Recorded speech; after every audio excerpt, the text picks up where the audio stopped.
기도하겠습니다. 좋으신 아버지 하나님, 오늘도 우리를 향한 말씀을 주시고 또 그 말씀을 향해 나아가게 하시니 감사를 드립니다. 오늘도 우리에게 주신 그 말씀 붙들고 하나님께서 원하시는 그 진리의 세계, 하나님 나라의 선한 의의 세계를 향해 나아가는 우리 모두가 될 수 있도록 도와주시옵소서. 무엇보다도 하나님의 말씀을 귀하게 여기는 마음이 우리 안에 있게 하여 주시고, 그리고 말씀이 가리키는 그곳을 향해서 주님의 뜻을 붙들고 살아가는 저희들이 될 수 있도록 도와주시옵소서. 우리 구주 예수 그리스도 이름으로 기도드립니다. 아멘. 오늘 우리에게 주신 말씀은 호세아서 2장 14절에서 23절입니다. 본문 읽기는 2장 16절에서 23절입니다. 그날에 너는 나를 나의 남편이라고 부르고 다시는 나의 주인이라고 부르지 않을 것이다. 나 주의 말이다. 그때 나는 그의 입에서 바알 신들의 이름을 모두 없애고 바알 신들의 이름을 부르는 자들이 다시는 없도록 하겠다. 그날에는 내가 이스라엘 백성을 생각하고 들짐승과 공중의 새와 땅의 벌레와 언약을 맺고 활과 칼을 꺾어버리며 땅에서 전쟁을 없애서 이스라엘 백성이 마음 놓고 살 수 있게 하겠다. 그때 내가 너를 영원히 아내로 맞아들이고 너에게 정의와 공평으로 대하고 너에게 변함없는 사랑과 긍휼을 보여주고 너를 아내로 삼겠다. 내가 너에게 성실한 마음으로 너와 결혼하겠다. 그러면 너는 나 주를 바로 알 것이다. 그날에 내가 응답할 것이다. 나 주의 말이다. 나는 하늘에서 응답하고 하늘은 땅에 응답하고 땅은 곡식과 포도주와 올리브 기름에 응답하고 이 먹거리들은 이스라엘에 응답할 것이다. 그때 내가 이스라엘을 이 땅에 심어서 나의 백성으로 키우고 로후하마를 사랑하여 루하마가 되게 할 것이다. 로암미에게는 이제는 너는 압니다 하고 내가 말하면 그가 나에게 주님은 나의 하나님이십니다 하고 대답할 것이다. 아멘.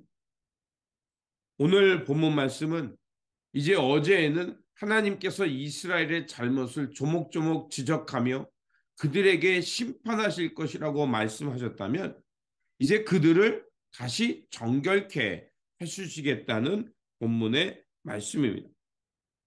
하나님은 타락하고 또 영적인 간음을 행하는 북이스라엘을 다시 빈 광야로 나오게 하시겠다고 말씀합니다.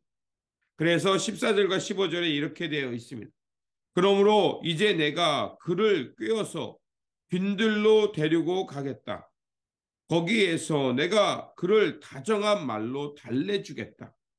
그런 다음에 내가 거기에서 포도원을 그에게 돌려주고 아골 평원이 희망의 문이 되게 하면 그는 젊을 때처럼 이집트 땅에서 올라올 때처럼 거기에서 나를 기쁘게 대할 것이다. 아멘입니다. 바로 14절과 15절은 이스라엘 백성들의 회복을 말씀하고 있습니다. 그 회복의 시작은 어디입니까? 이스라엘을 빈들로 데리고 가시겠다는 것입니다. 빈들, 바로 광야입니다.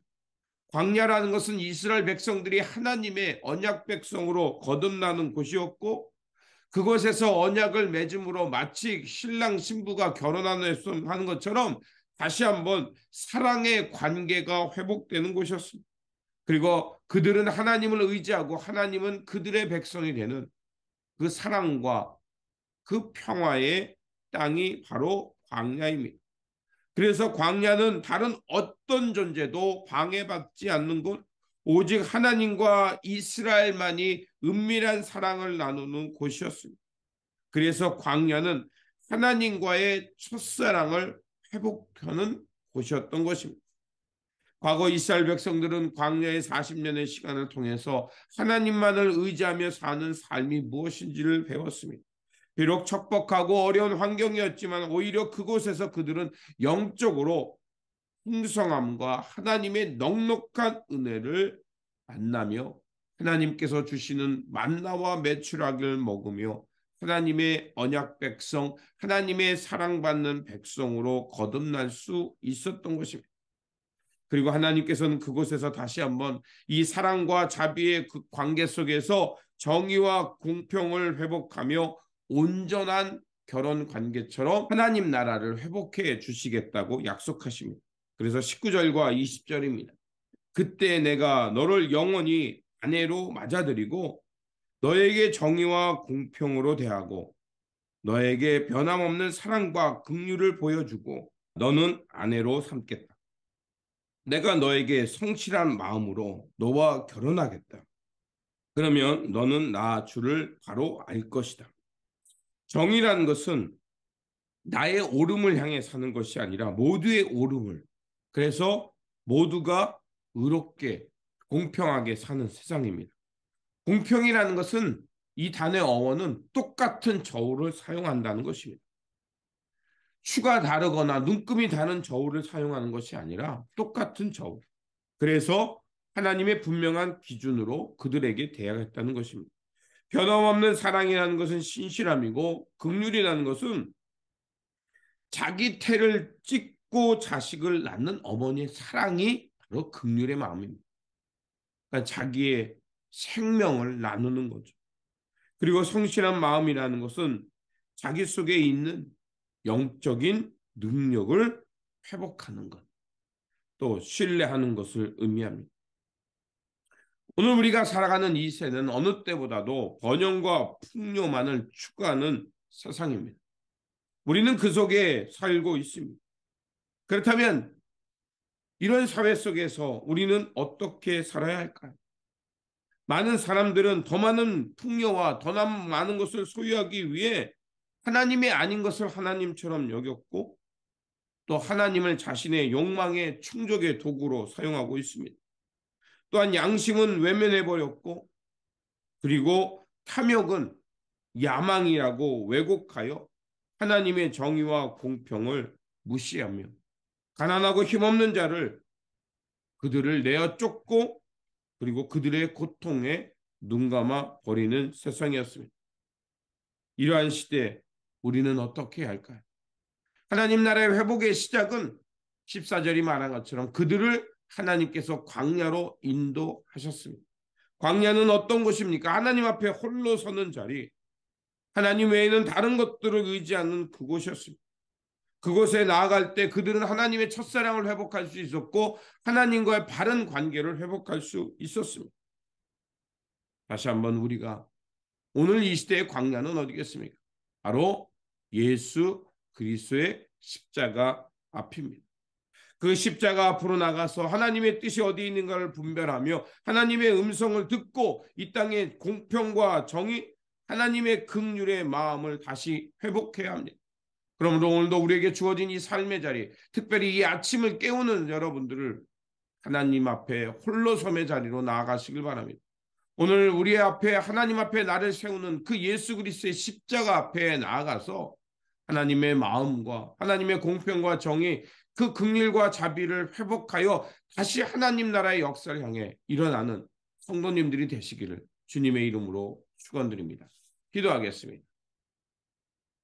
사랑과 공평, 정의와 돌봄을 약속해 주시는 하나님, 오늘 말씀을 통하여 하나님의 참 마음과 참 사랑을 깨닫게 하여 주시니 감사를 드립니다. 우리 안에 있는 거짓과 우상, 세상의 탐욕을 제거하여 주시고 그래서 온전히 하나님의 거룩한 백성, 하나님의 긍휼과 자비와 평화와 의의 백성으로 거듭날 수 있도록 도와주시옵소서.